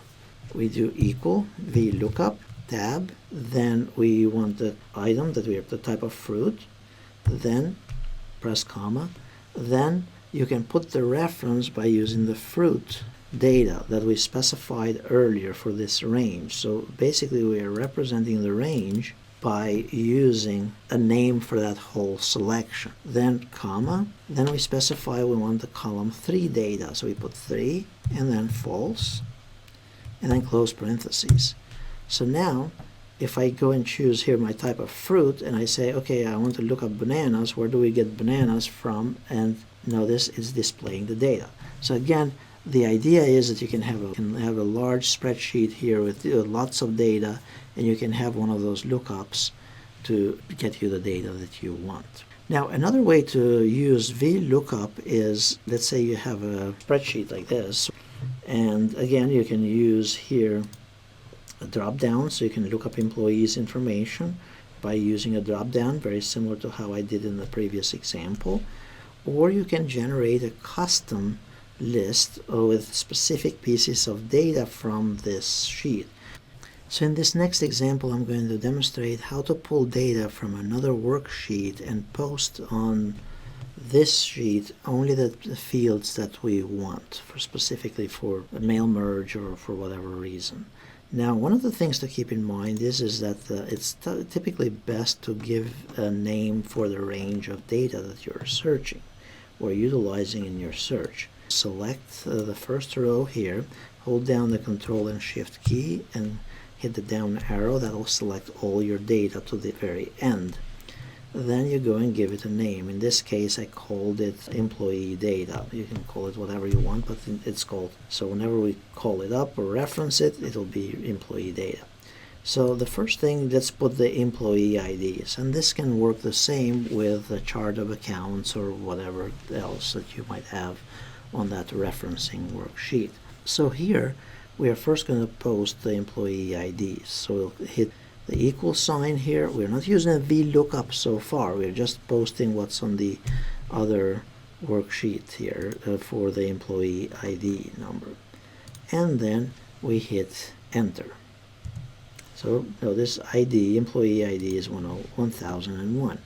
Next we want to get, now using a VLOOKUP function, we want to get the actual first name for that employee ID. So we want to go here under first name on that cell and then start our VLOOKUP formula. Do the equal sign, then the function VLOOKUP, then tab, then after we do VLOOKUP, we want to look up this field, this data, this piece of data right here, for customer 1001 or employee 1001, and then we want to look up in the range, so we put a comma here, then we put employee data, which is our selection of data from the spreadsheet, and then we put in there the column that has the data that we want. If we go back here and look, it's going to be column 2. So we have 1, 2 for the first name. So we put in here number 2 and then false in order to get the exact match, and then close parentheses. And notice the customer's first name is Owen in this case. If we go and look over here, it's Owen. Now we get also the last name a similar way. So we do equal sign, VLOOKUP, tab, the reference point in the range, it's going to be our employee data. Then it's going to be column 3, if you remember from the spreadsheet a moment ago, and then false. Close parentheses, hit enter, Owen Hayes. That's the last name. Now we want to get the email address posted. So notice it's going to be, we need to determine which column it is vertically here. So 1, 2, 3, 4, 5, 6, 7, 8, 9. So it's the 9th column. So if we go back here again, we can create again another lookup for the email address. So equal sign, VLOOKUP. This is our reference point, then the employee data, then the column was the 9th column, and then false. If for some reason you make a mistake, you can always choose a different column and hit enter. So notice we have the email address now. Now we could have gotten this as well by copying the formula and just changing the column. Now, in this case, you can actually, to duplicate this across for all your other customers, you can select these cells here and then just drag these down. And now the system is going to replicate the same data. And notice now we have the data here posted, and we can use this for a mail merge. We can send it to whoever. So it's kind of like creating a report from a larger spreadsheet. We are looking up data from a larger spreadsheet or a worksheet. Now, if we change somebody's name and such, that data will be updated automatically in my lookup here. So notice it has been updated. So this is another cool way of utilizing this to replicate the data from one worksheet to another one with just the pieces of data that you want. Now, of course, you could use here a drop-down menu if you'd prefer as well, and have, for example, employee number, and then right next to it, you can have a drop-down menu. Let's say in here we want the salary. First name, last name, salary. And then you'd put in there the employee number. The way to get the first name again would be equal sign, VLOOKUP, and then we want to look up whatever we enter in here. The reference point, then the range. I'm double clicking to move to the next thing. Then we choose there the second column, because if you remember from earlier, the second column was actually the data that had the first name, and then false, close parentheses, hit enter. Notice right now it's not happy with us because we have not entered anything in the employee number. If we go here and look at the employee numbers, notice 1001, 1002, and whatever, we can go here and put in 1001 for the employee, and it gives us the name Sally. Then if you go and do a VLOOKUP again for the last name, so you can do that again with the formula here. So VLOOKUP, we want to look up whatever this is a point of reference, comma, the range, then last name, it was the third column, and then false, close parentheses, and then you post also the salary. So if we have here 1005 at this point, notice it's bringing up the data. For the salary, this we have to count the fields here, so we go here on the VLOOKUP, and we do another VLOOKUP here, equal sign, VLOOKUP, the reference point, the data, the column, false. Then hit enter. Now in this case it did not work because we didn't have the data in the right fields. Notice we have a couple empty fields here. So the salary data is actually on field 10, 11, 12, so number 12. So that's why it did not work. So we go and change that to number 12, and now we have the data for that. Then format this appropriately, and there it is. So basically this is like a lookup form for you for specific types of data. So far we did 3 examples. So you're looking up prices up here by using a drop down on the type of fruit and such, and getting the data.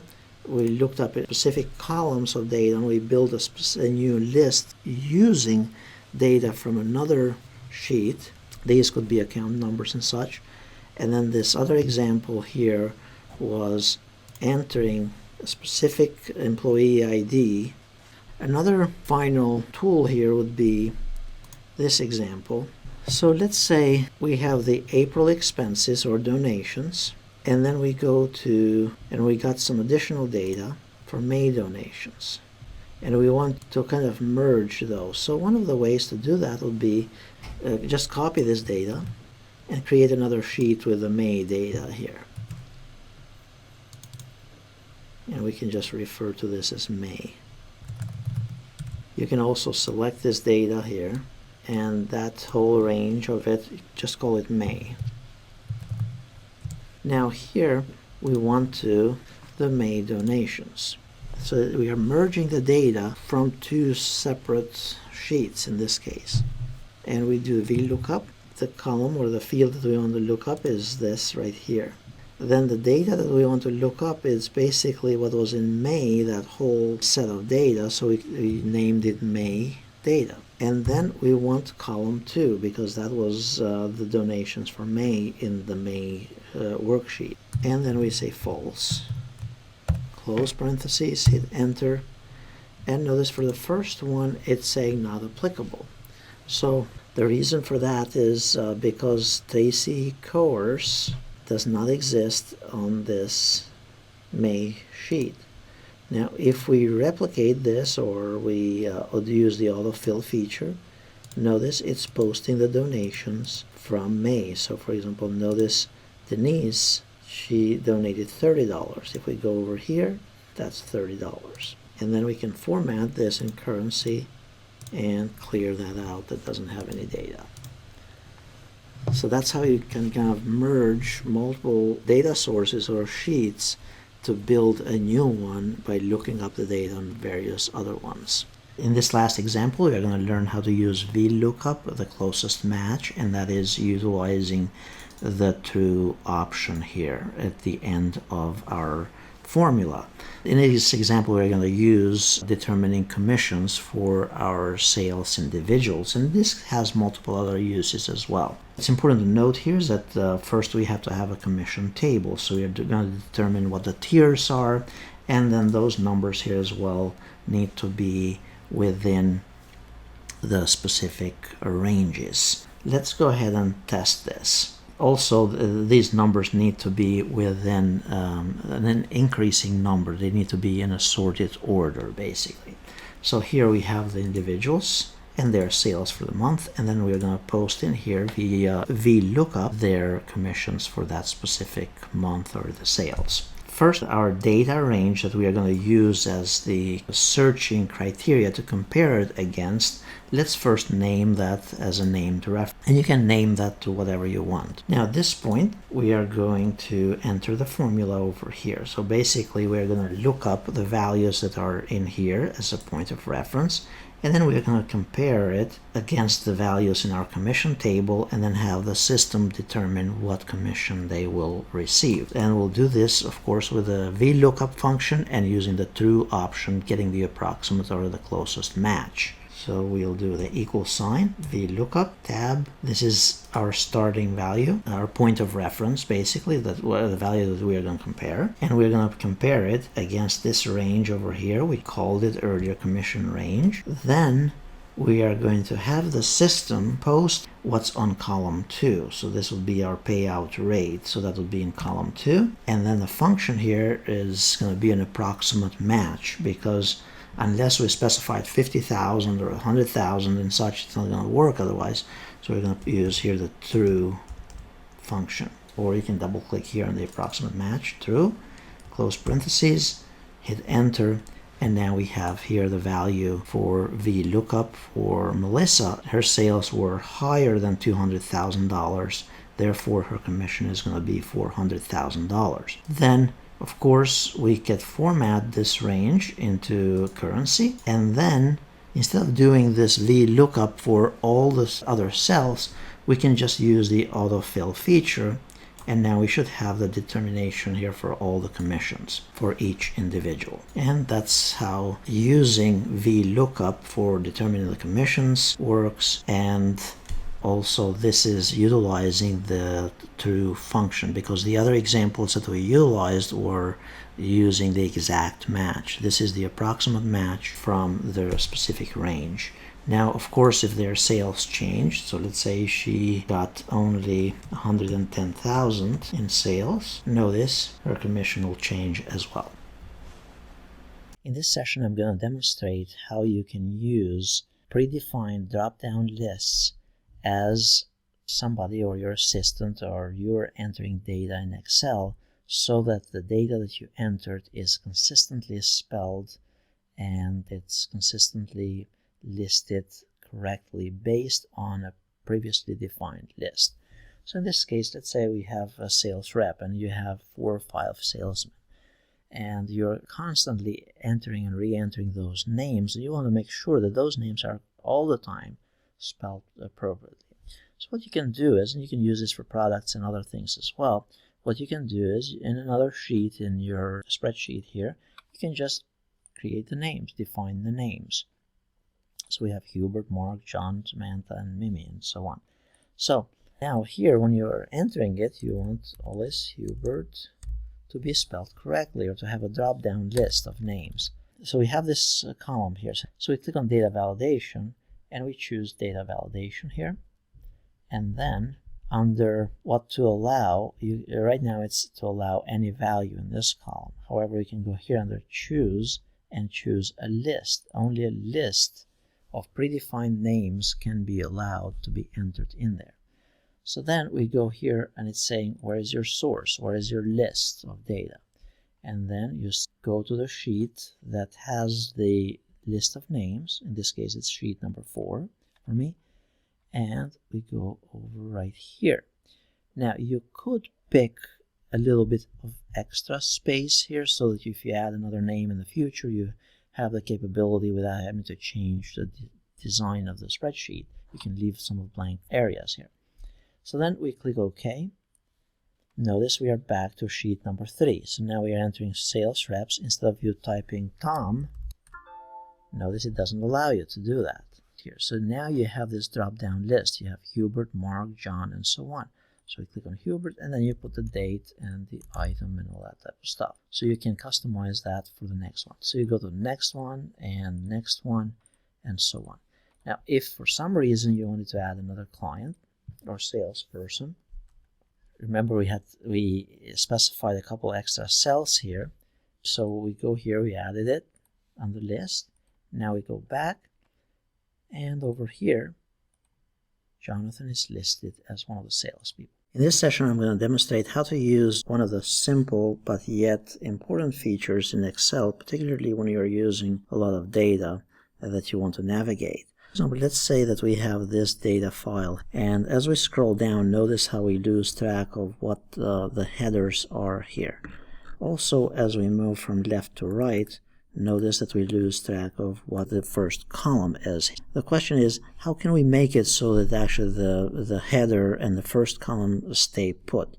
Well, there are a couple ways to do it. The first way is we could lock the header row, just the top one. So what you can do is you go under the View tab and you go under the Freeze Panes, and that is the feature that you want to use in this case. So you could choose Freeze Top Row, and in this case, notice as we scroll down, the top row stays put and we can navigate up and down. However, if we were to go left and right, in this case, it's still not locked, this first column.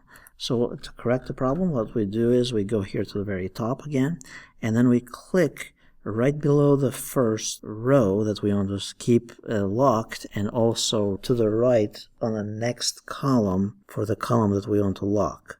So once we select the cell that we want to keep as a key point for locking both the column and the row, then we go here under Freeze Panes, and then we simply click on Freeze Panes. At this point, we can scroll up and down, and the top row will stay locked, and we can scroll from left to right, and the column on the left will stay locked.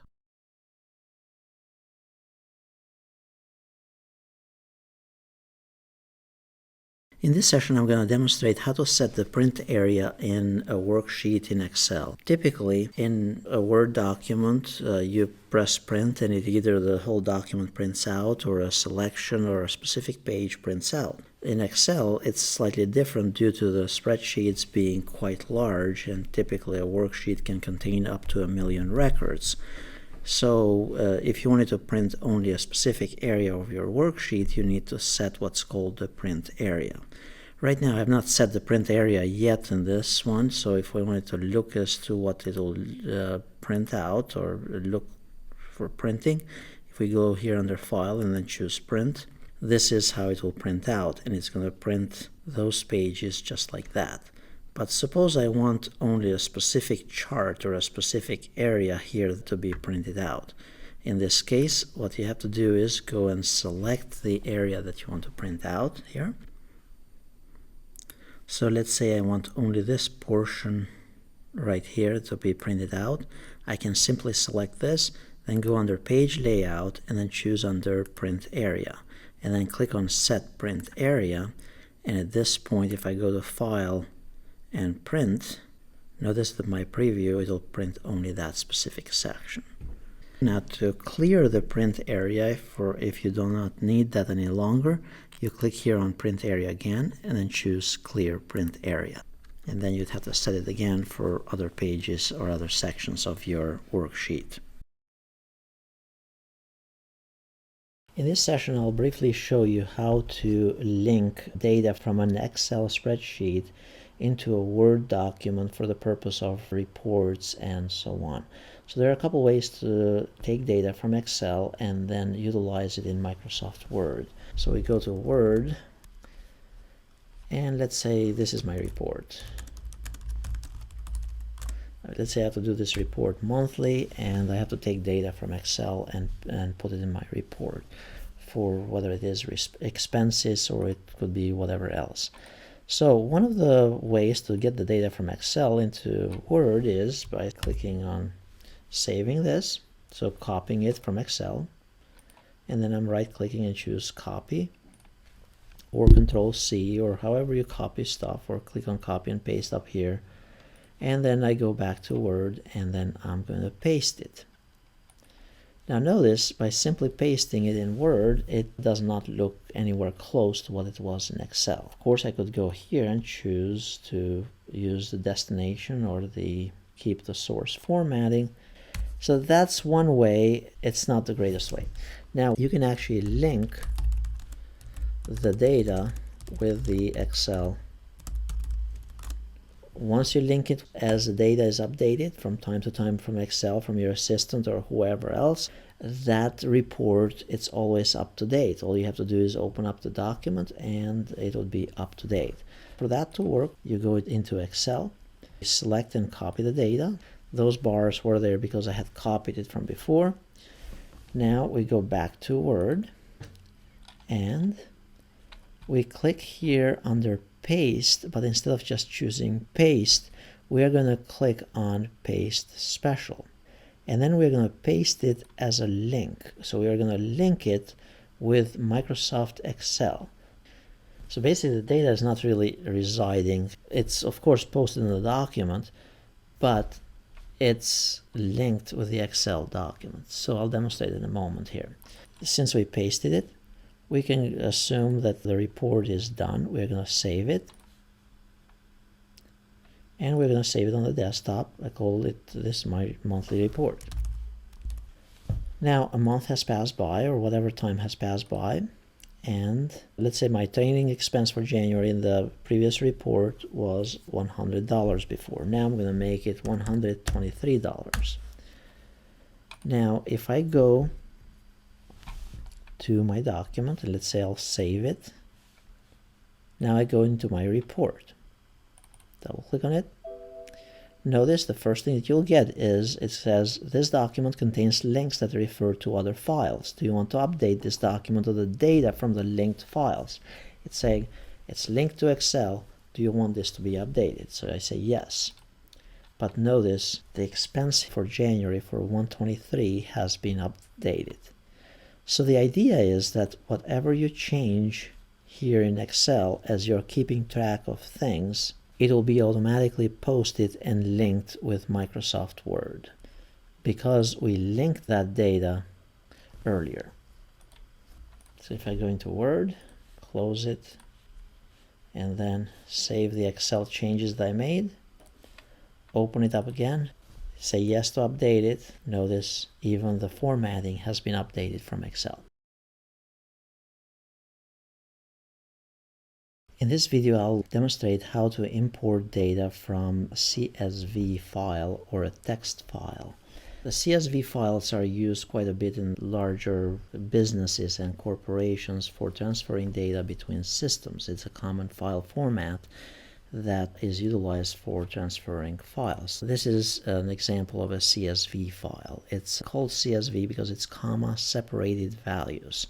So notice these would be the columns. The system will know where the columns are separated by the comma when we bring this into Excel. So let's go back and we'll try to import that. Let me take note where it is located.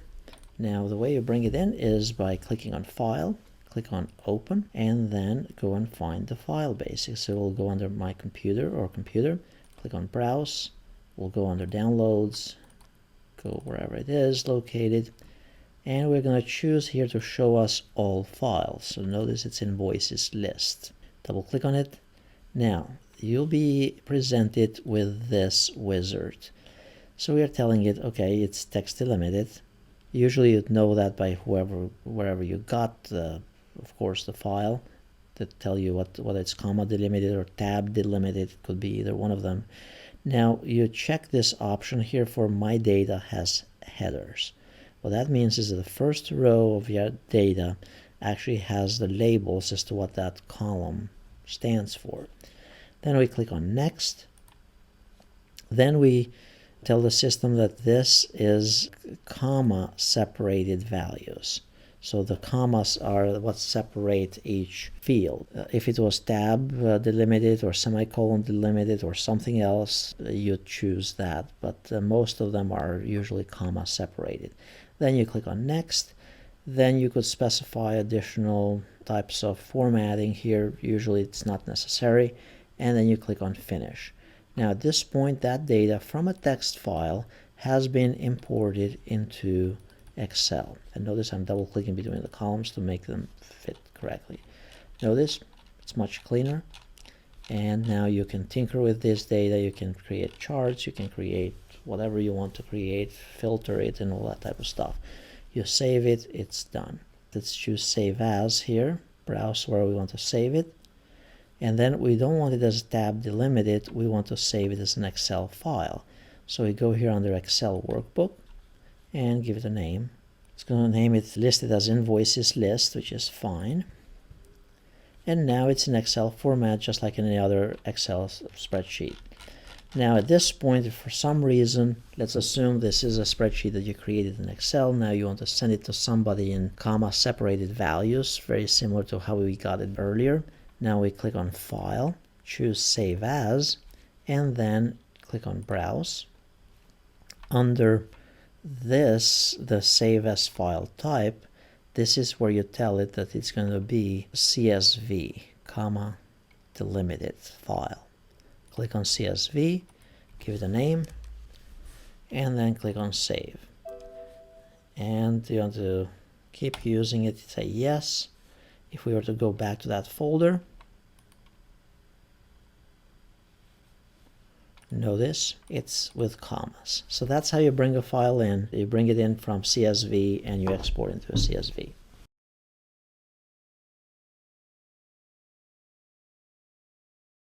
In this session, I'm going to demonstrate how to perform a mail merge in Microsoft Word. So let's say I have this long document here, and I want to do a mail merge and send this to individuals. For now, I'm going to create a new page here. I'm going to insert a new page, and I'm going to put their information in there for my clients, let's say.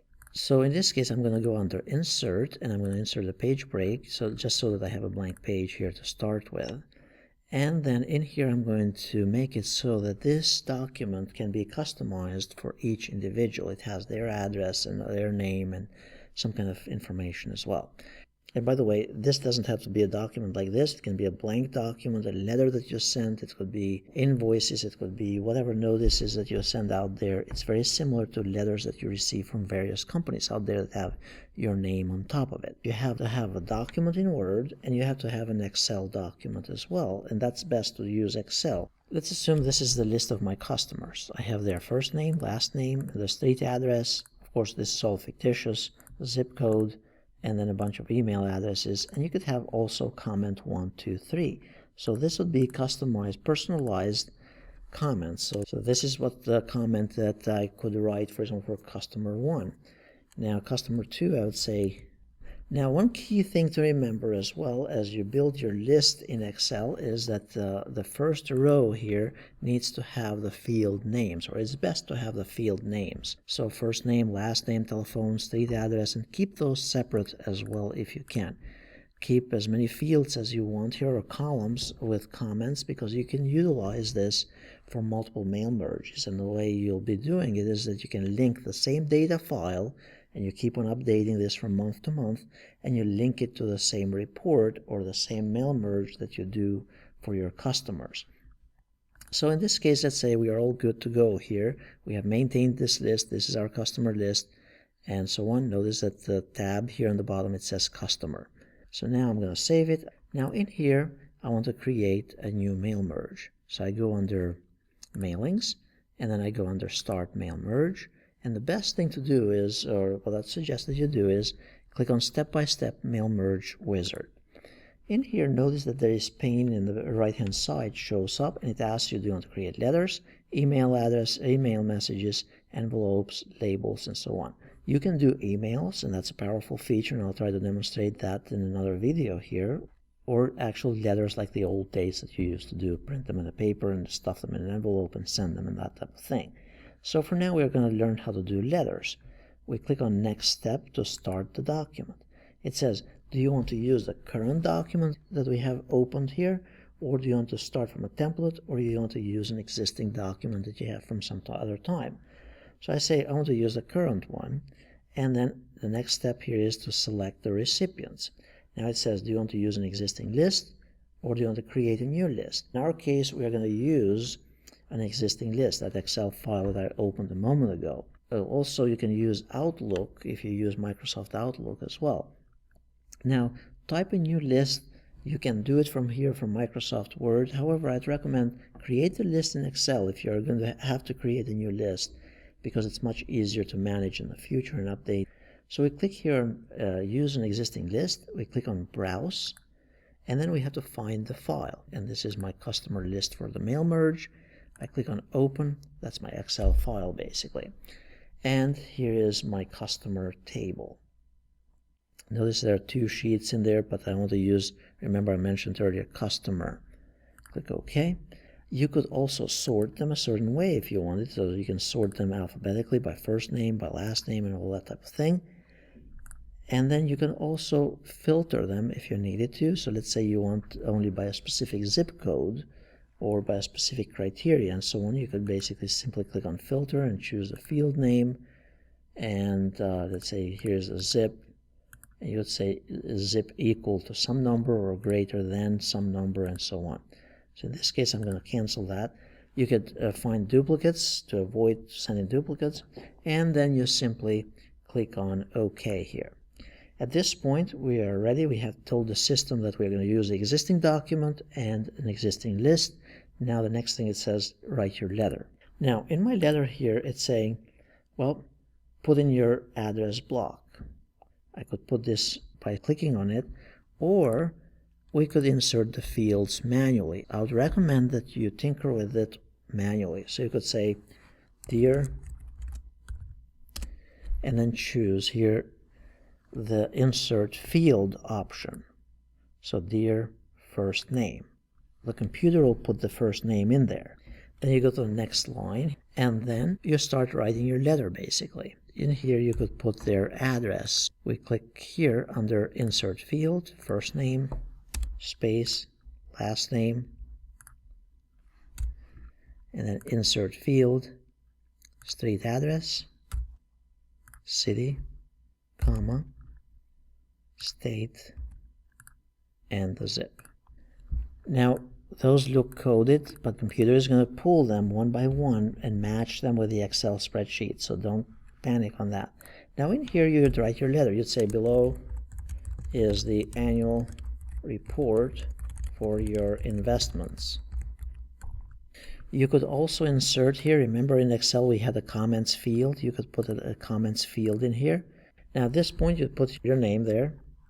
You could also insert an image if you needed to, or a logo, or whatever part of your, it's going to be duplicated across all the pages. Now at this stage you could simply actually save this. Now the next step is, the reason why I saved it is because you could at any point open this and it's going to pull your data automatically from your Excel file if you needed to do another mail merge in 6 months or whatever. Now the next thing here, notice it says preview your letters. This is the address, Alex, and so on. And you could kind of preview them right here. Next, next, next. A lot of people, they stop here, but you need to finish to complete your merge. You can click here under complete merge, and then you can either choose to print them or edit individual letters. Notice there's also a finish and merge option on the top here as well. Edit individual letters. And then I'm going to choose all of them. Now it's going to take a little while because I had 29 pages here and I have a lot of customers. So notice now we have one letter or long report for every one of the customers here. So notice we have here, the first one is for Alex. And now here's Amber. It's the next customer for the next third one. Keep in mind, again, the key there is that this is the output at this stage. If we were to look at the documents that I have opened here, and apparently I have many of them, but this is the one with merged results. It says letters, one word. This we can actually trash it after we are done with it. We don't need to save it unless you need it for documentation purposes. This is our form. If I close this, open this again, notice it prompts you, it says opening this document will run the following commands. Select from customer order by first name and last name. Do you want to update it? Yes. And now it's linking it to the Excel file. Now at any point we can go here under mailings and it's ready. We can simply click on finish and merge and it's going to merge all of those just like it did earlier. Keep in mind again before I end this session that you can always update the Excel file and you can always reuse the form file. The results page, the merged results, you don't necessarily need to save them unless you need to keep them for documentation purposes as to what you sent out. In this session, we're going to learn about using financial functions in Excel. And particularly, we're going to focus on 3 of them, as we know there are hundreds of them. So the first one is PMT, which is the interest payment for a period on a loan. Then the IPMT is the interest payment over a period of time. And then the PPMT is the principal payment for a specific period that you are calculating. As we learned earlier, the way to find out how to use that specific function is by going to, let's say over here we want to insert a function and then we search, for example, PMT first. And notice PMT, it says it calculates the payment for a loan based on a constant payments and a constant interest rate. So we click, you can also click on help on this function. For PMT, for example, it needs these values in black here. So we need to figure out the rate. What is the interest rate per month? So the key there, it's going to be per month. So notice I have this working area down here. So the interest rate, when you get a loan, it will be, let's say, $19.99 or 5% or 30% loan that you're receiving. But yet the rate that the computer needs, it's per month. Therefore, we need to do a little bit extra calculations here. The NPER, it is the number of payments that you are going to be paying. For example, if you're getting a loan for 5 years, that would be 60 months. And if you are getting a home loan for 30 years, that would be 360 months. And then the PV, it's the present value. And that means how much is your loan. You're getting a $100,000 loan or a $10,000 loan and so on. So the actual total amount that you are borrowing. But before we do any of these calculations, we need to have some sub-calculations. For example, for the rate, that needs to be for the month. The easiest would be to utilize something very similar to this to lay this out. So you say my interest rate is, let's say, 5%. And you have to format this in percent before you forget to do that. Click on percent here. Then it says interest payments per year. That's like your number of payments that you're going to make. For a year, that would be 12. and then the interest payment per month. Now you're calculating this by dividing C13, which is the percent rate, divided by 12, or by the number of payments. So we could actually, instead of using 12 there, we could have used the actual reference for it, which would be C14. And then we hit enter. So that would be our payment interest rate per month in this case. Then the number of years. We are taking the loan for 5 years, and that means it's going to multiply C14, which is the number of payments per year, times the number of years, and it's giving us the NPR, which is the number of payments. And then the PV is the total amount that we are borrowing. In this area here, we are going to calculate the PMT. So now we go under Formulas, Insert Function, and we find the PMT option. Click OK. And then we go here under Rate. Well, Rate, all we have to do is click on the C15, because we calculated it already. NPER, it's 60 in this case, so we click on C17. And then the PV, we click on the value here for the amount. And then leave everything alone. We click OK. And it comes to $188.71 for $10,000 for 5 years at 5%. Now, if we were going to borrow this for 15%, notice it went to $237 over 5 years. Now, if we were borrowing a loan for a house for $300,000, and we are paying it over 30 years, our payment at 15% would be $3,793. But yet, for mortgage rates at this point, they're not 15%, fortunately. They might be about 5% or 6%. So at 5%, you'd be spending, if you're borrowing a $300,000 loan, you're going to pay every month $1,610. That's why it's important to be able to get that good interest rate. So that's one way to calculate this. Now, the other way to calculate the PMT in this case, without having to do all this work sheet here, which is actually, I strongly recommend that you utilize it this way. It would be by using the formula this way. We go under Insert, and then we choose here the PMT function, and then it says Rate. We want to get the rate, but the rate has to be calculated per month. We click here on the Rate. The interest rate is 5%, and then we need to divide that by 12 for each month. The NPER would be the number of payments. So if you know that you're getting this loan for 30 years, then you could do 30 times 12.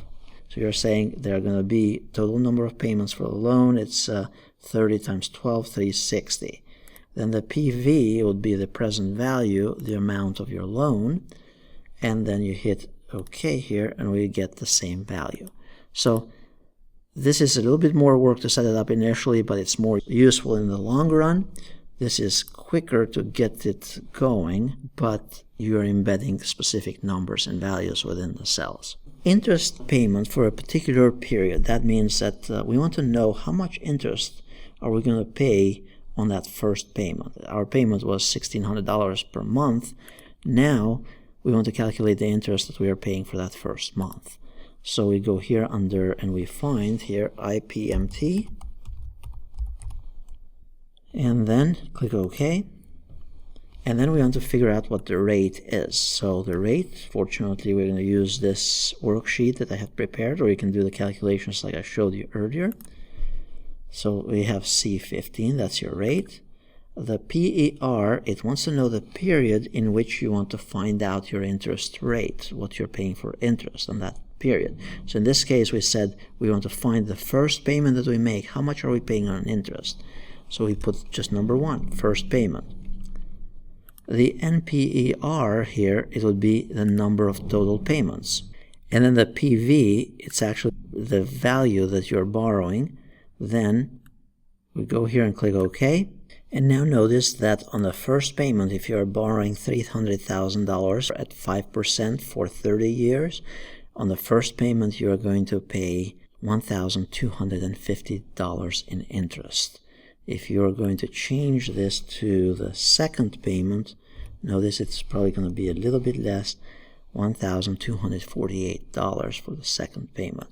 Of course, that interest, it's going to drop from payment to payment to payment. So on the, let's say on the 359th period, you would be paying only $13 in interest. That's why it's important to have as much money up front to pay for a house or something if you can, because you're avoiding a $1,200 interest payment of the first one. So now let's calculate how much your principal payment is going to be for this loan, and specifically in this case for month number 1. Of course, we could do it by deducting $1,600 by doing the subtraction from here, but we're going to do it using the function here in Excel.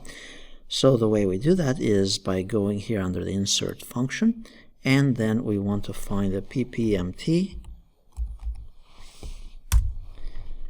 Click on OK, and then again we're going to use the same thing. So it's going to be rate, PER, the period, so the rate, the periods, the number of payments, and the present value. So we have the rate, the period, the first time or the first payment that we are making to the loan company, then the number of total payments, then the present value. And then when we have filled out all of these values, we click OK here, and notice it comes to $360 that we are paying monthly toward our principal, toward our $300,000. So in the first month we are paying $1,600 in total, but only $360 is applying toward the $300,000. So that's in brief how you can utilize some of the financial functions in Excel.